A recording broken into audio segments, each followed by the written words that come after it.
I'm John McElroy again here with Best Care Home Services, and we're doing 30 tips on 30 days in the month of July on how to keep your air conditioner running efficient and help beat this Memphis summer heat that we're having.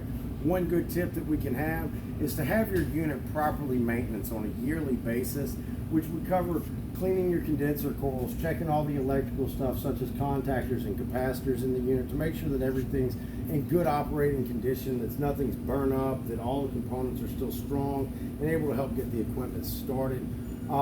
We want to check inside, make sure there's no leaves in the system. Just make sure that this is ready to go, because when this gets dirty, it can cause all sorts of issues as far as pressure's not running at the correct pressure they should be. They'll run a lot higher, which can cause leaks and other things such as that, which you don't want to see with your air conditioner. You'll also want to have your blower inspected. Make sure there's nothing in the blower compartment that can restrict airflow.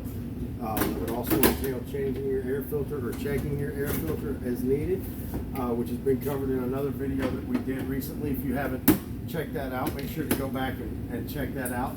It's on our website as well.